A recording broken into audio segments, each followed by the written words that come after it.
Hello and welcome to True Crime Sleep Stories, where you can settle in with a true crime tale while drifting off into a safe and sleepy slumber.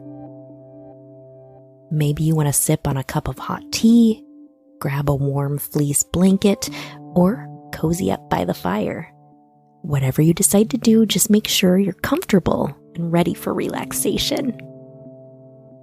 I'm your host, Kelly Behrens-Brink, and before we get started tonight, I want to remind you that as a Patreon member, you'll get even more sinister, sleepy content because you get multiple versions of each and every true crime sleep story. Patrons will have access to an ad-free version so you can really relax without the distraction of advertisements, as well as a version with and without music. Some people really enjoy the music and some prefer it without, but patrons can have it both ways. You'll also receive a video version, so there's a lot of value there in your membership and you're supporting the show. You can go to patreon.com/truecrimesleepstories to sign up. And now it's time to get cozy because I'm going to tell you a bedtime story.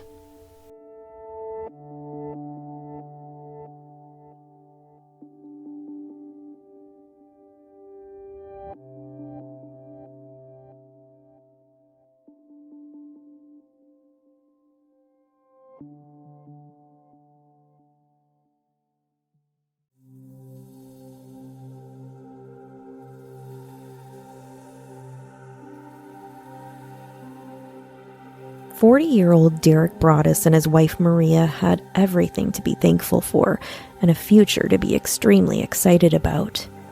Life seemed, well, perfect.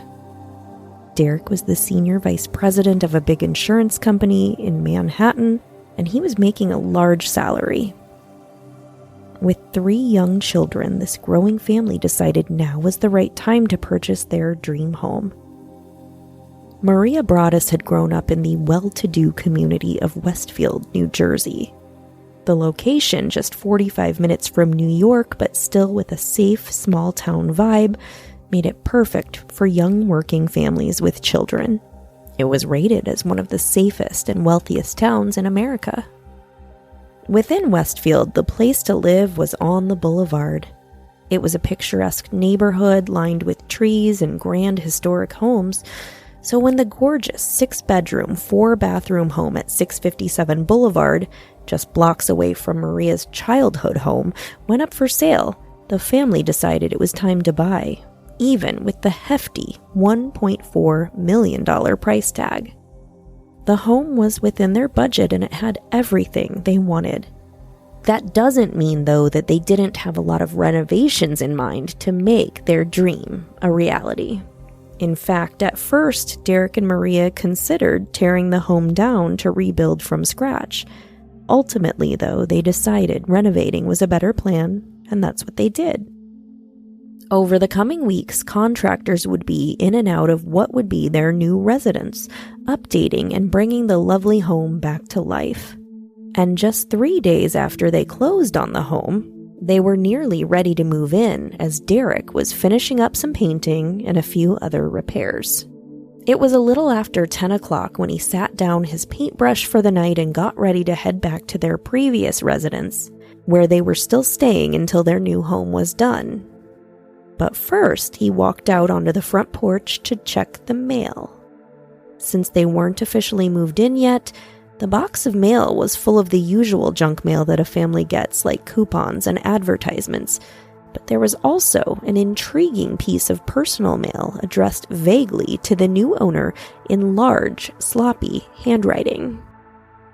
The letter read, "Dearest new neighbor at 657 Boulevard, allow me to welcome you to the neighborhood. How did you end up here? Did 657 Boulevard call to you with its force within? 657 Boulevard has been the subject of my family for decades now, and as it approaches its 110th birthday, I have been put in charge of watching and waiting for its second coming. My grandfather watched the house in the 1920s, and my father watched in the 1960s. It is now my time, Do you know the history of the house? Do you know what lies within the walls of 657 Boulevard? Why are you here? I will find out. The letter made it apparent that even though the Broaddus family had not officially moved into their new home yet, there were eyes upon them, tracking their every move. This anonymous stalker knew intimate details of their lives, including information about their children who were 5, 8, and 10 years old. The letter went on.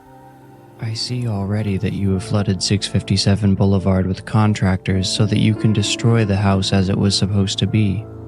Tisk, tisk, tisk. Bad move. You don't want to make 657 Boulevard unhappy. You have children. I have seen them. So far, I think there are 3 that I have counted. Are there more on the way? Do you need to fill the house with the young blood I requested? Better for me. Was your old house too small for the growing family, or was it greed to bring me your children? Once I know their names, I will call to them and draw them to me. Who am I? Hundreds of cars pass by the house every single day. Maybe I am in one. Check all of the windows that can be seen from 657 Boulevard. Perhaps I am in one. Welcome, my friends. Welcome. Let the party begin. The Watcher.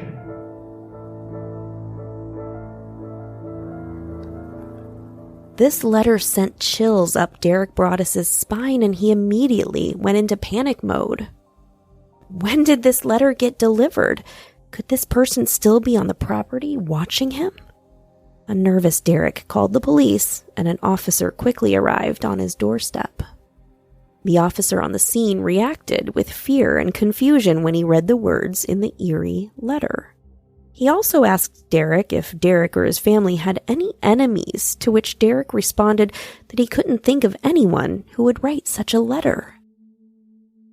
This police officer gave Derek Broaddus the usual advice to be careful, to keep the doors locked and call if they saw anything suspicious, and then he left. Who would send such ominous correspondence? Was this a serious threat, or maybe just a really bad joke? Derek and Maria would compose an email to the previous homeowners that night to try to get more insight as to what was happening here. In the Broaddus' email to John and Andrea Woods, the couple who sold them 657 Boulevard, they asked them if they had any idea who the Watcher might be, or why the author had written the specific line saying, "I asked the Woods to bring young blood, and it looks like they listened."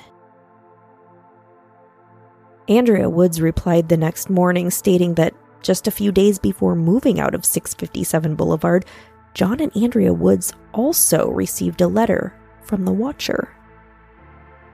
Andrea described the note as odd. The letter to the Woods family also stated that the Watcher's family had been in charge of observing the home over the decades. But this was odd to Andrea because she claimed that she and her husband had never received anything like this in their 23 years in the house. They threw the letter away without much thought. Derek and Maria Broaddus would request the Woods to come to the police station with them the next day to file a report. There, Detective Leonard Lugo told all of them not to tell anyone about the letters, including their new neighbors, most of whom they had not met yet, and all of whom were now suspects. As unsettling and as ominous as this letter was, it was, after all, just a letter. Nothing bad had actually happened to them yet.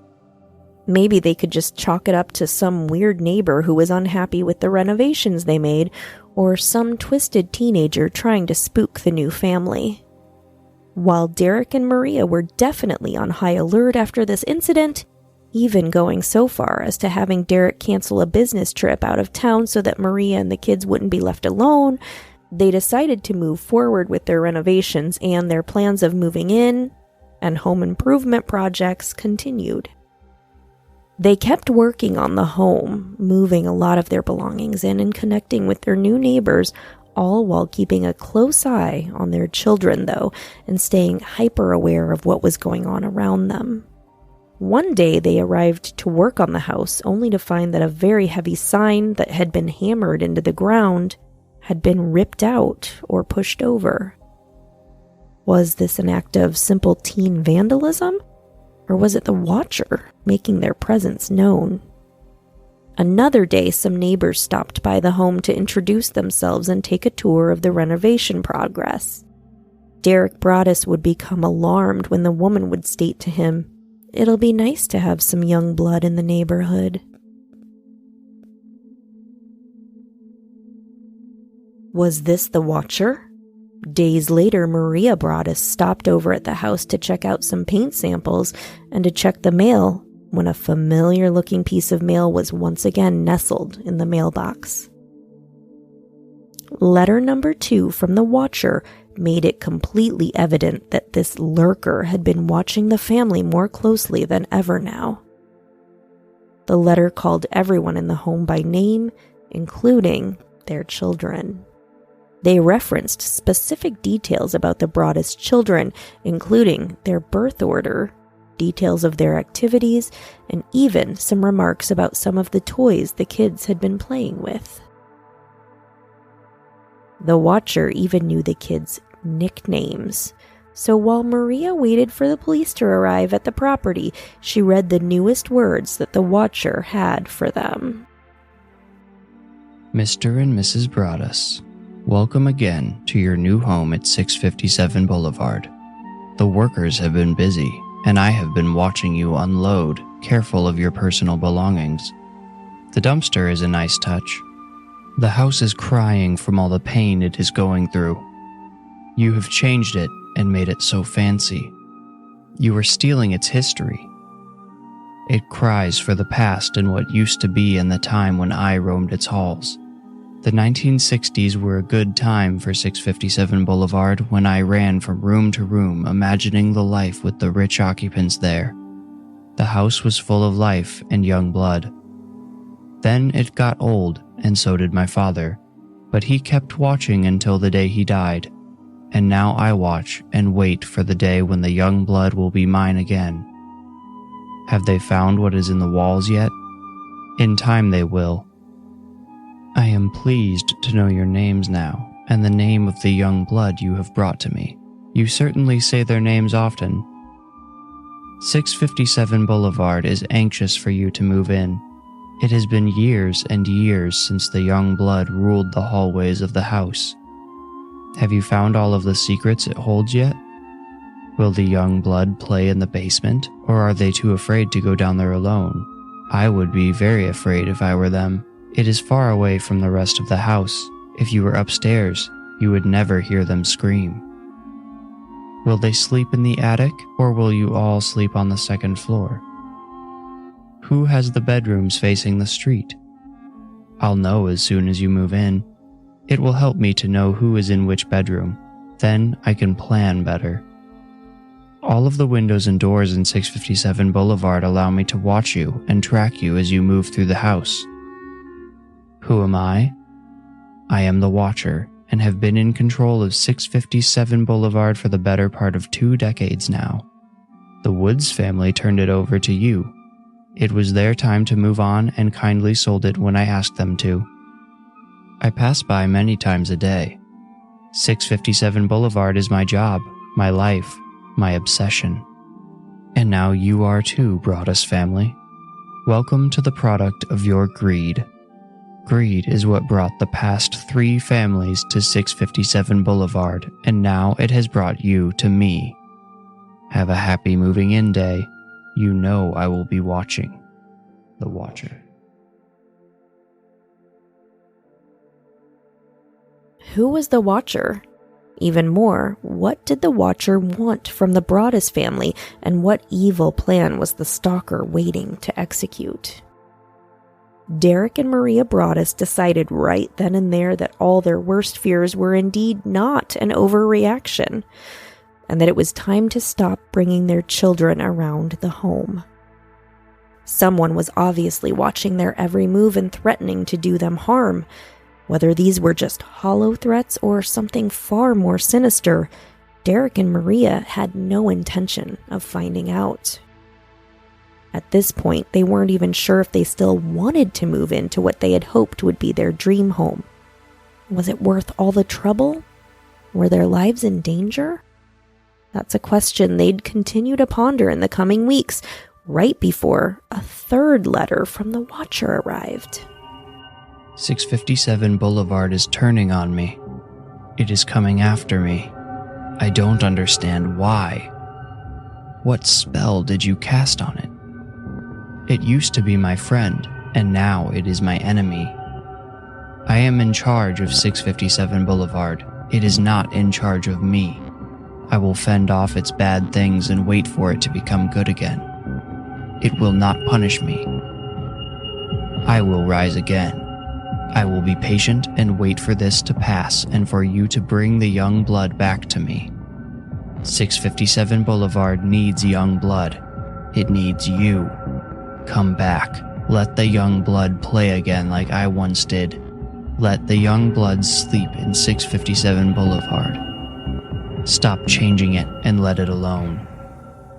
The Broaddus family, as well as the previous homeowners John and Andrea Woods, together with police, began to formulate some possible ideas to explain the source of the letters.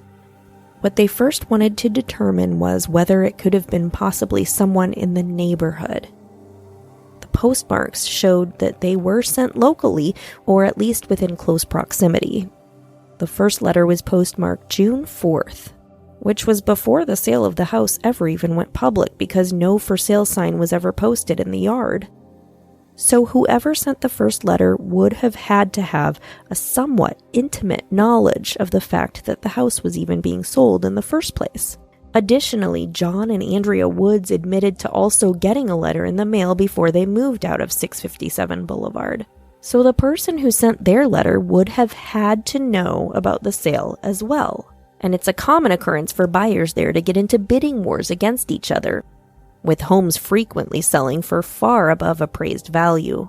And 657 Boulevard was no exception to that.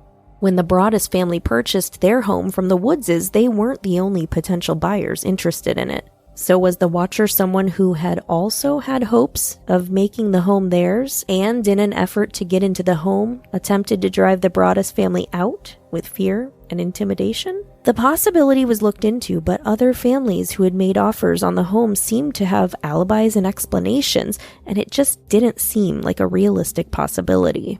The competing buyers seemed to have no ill will regarding the home, and they weren't likely the senders of the letters. But it was driving Derek and Maria Broaddus to the brink of insanity, and not knowing who was watching every move they made. They continued to half-heartedly make an attempt to meet their new neighbors. They attended neighborhood barbecues and summer soirees, all while not being able to share with anyone that someone was secretly making their lives a living hell. Police had instructed them not to tell anybody and to act perfectly normal, which was difficult because the Watcher consumed their thoughts all day long. Derek and Maria recalled attending a neighborhood party with their children and not letting the kids out of their sight even for a moment, yelling their kids' names if they wandered off more than a few feet. It was at this party that Derek Broaddus gained some insight into one of the eccentric families on the block. In a conversation with John Schmidt, who lived 2 doors down from Derek and Maria, he told Derek about the Langford family. The Langfords lived right in between the Broadduses and the Schmidts, and they were known to be strange, but harmless. Peggy Langford, who was in her 90s, lived in the home with several of her adult children, all of whom were in their 60s.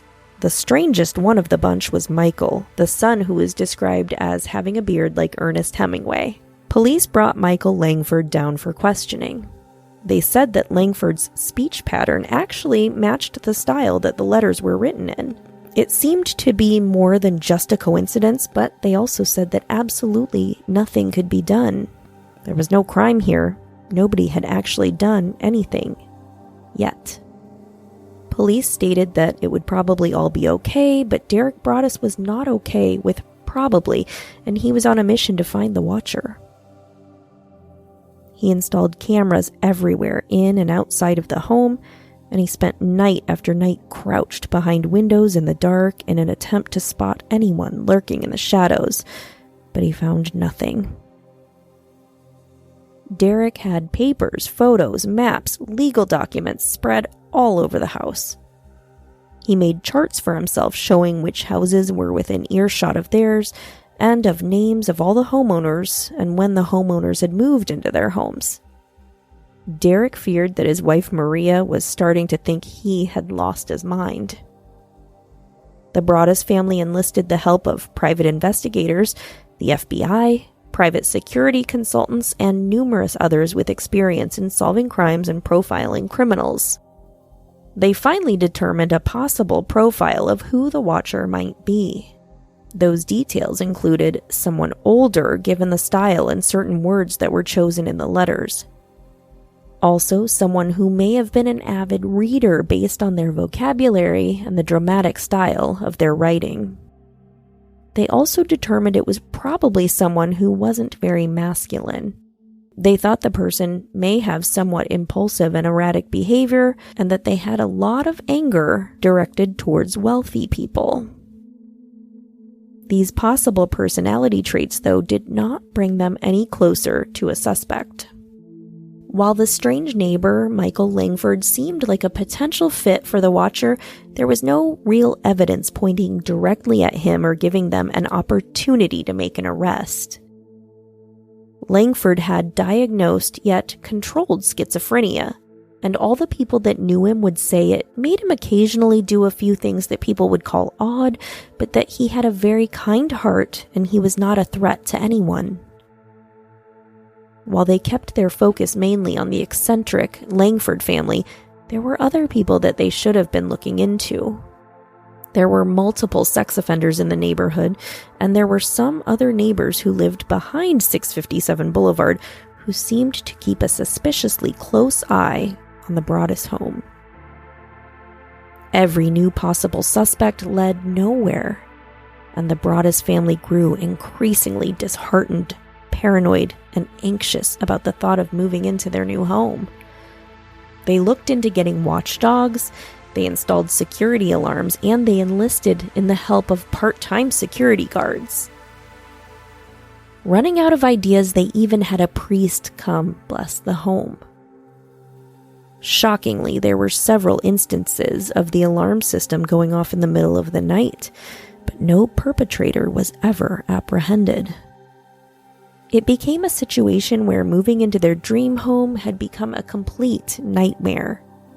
They spent $1.4 million on this house plus the cost of renovations. But what price were they ultimately willing to pay for their dream home? Finally, they got lawyers involved. They had lawyers communicating with the Langford family, who also had lawyers, and they had lawyers communicating with John and Andrea Woods, who sold them the house, and that ended up in a lawsuit between the two families. Derek and Maria Broaddus sued John and Andrea Woods for not disclosing the letter they'd received from the Watcher prior to the closing. They stated that the Woods family knowingly withheld information from them that the house had a stalker. But the Woods family maintained that in over 2 decades of living at 657 Boulevard, nothing like this had ever happened before. They regarded the letter as more strange than threatening, adding that they never felt watched and they rarely even locked their doors at night. At this point, the Broaddus family made the decision not to move into the house that had caused so much turmoil in their lives. They put the house back on the market, but rumors swirled, as they do, and the seemingly cursed house sat on the market with no interested buyers. The media caught wind of this story, and it went viral. The Broaddus family began receiving hundreds of media requests. Morning shows and entertainment news sources ran short pieces featuring the Broaddus' story.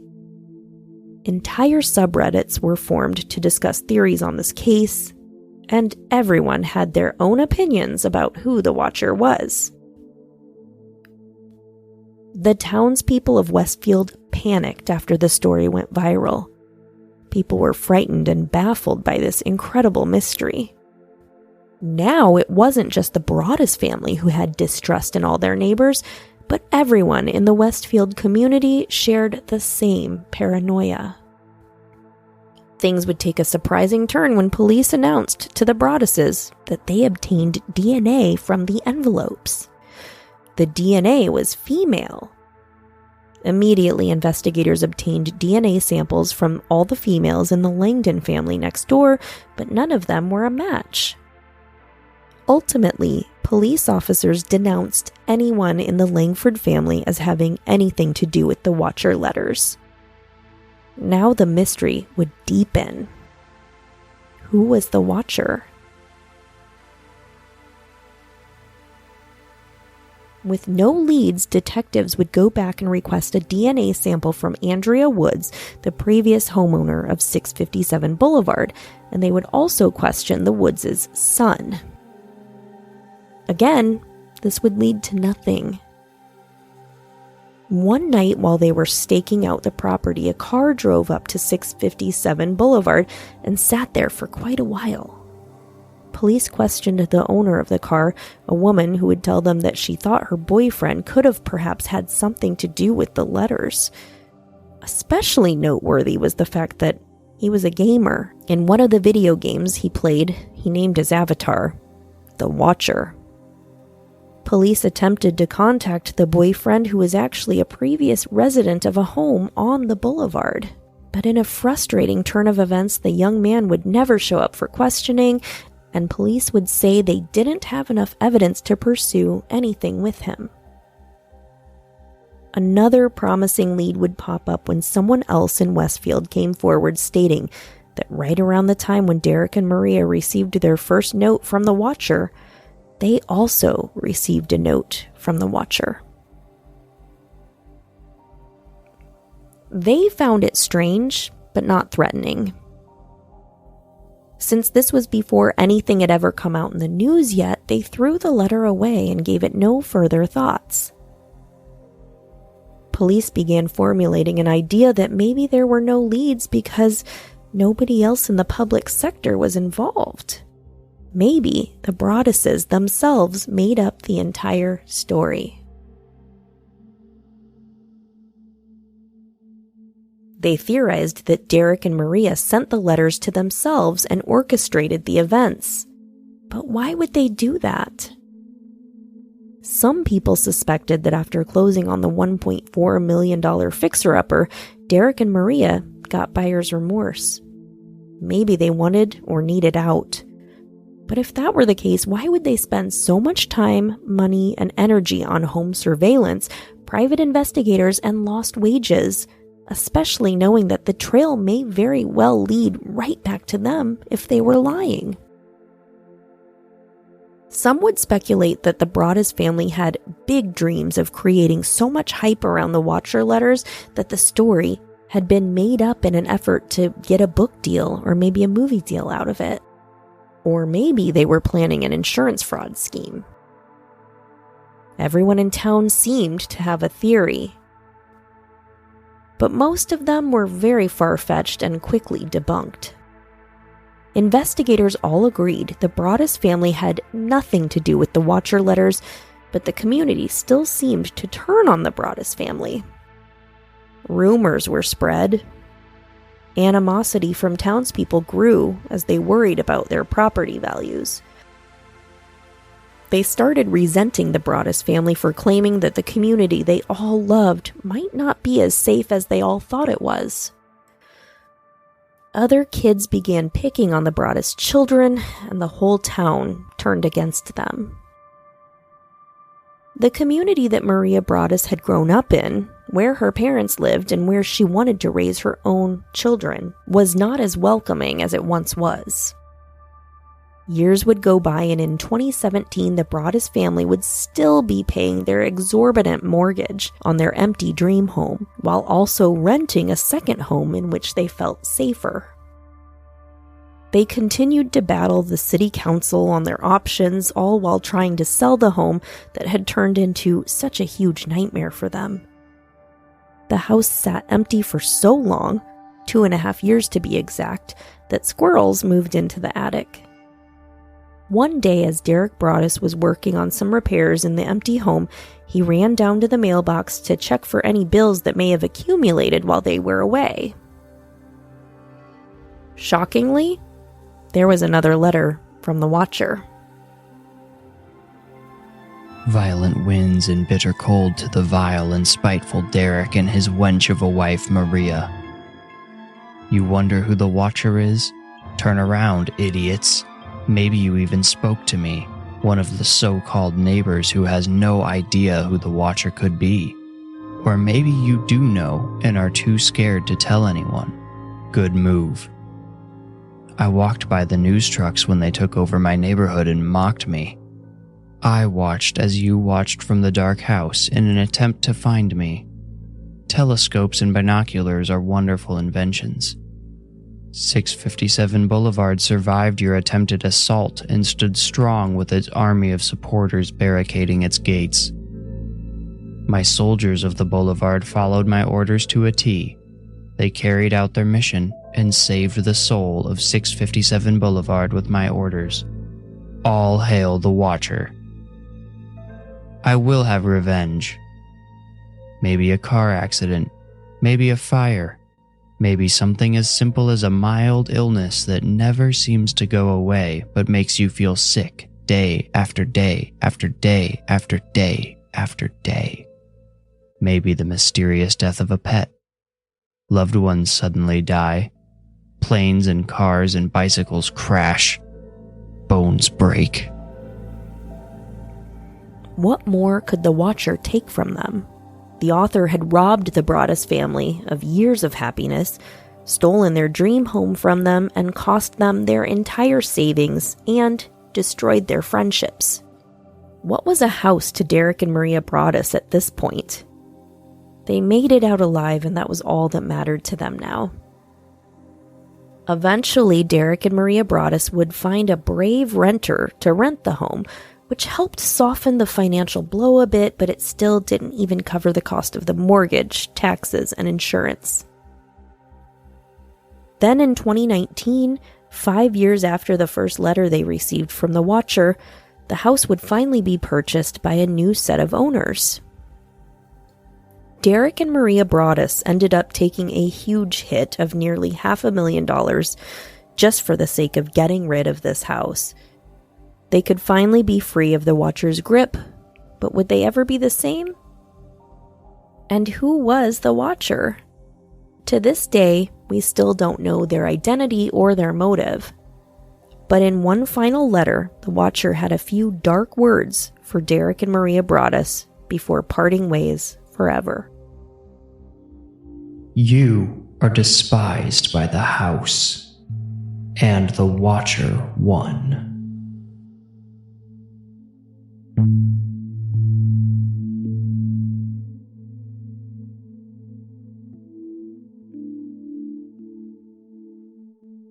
I'm Kelly Behrens-Brink, and this has been tonight's True Crime Sleep Story. Thank you to my special guest, Miles Tridle of the Warning Woods podcast, for playing the part of the Watcher tonight. Please subscribe to his podcast and go follow him on social media. Now go lock your doors, sweet dreams, sleep tight, and don't let the Watcher bite. Good night, everyone.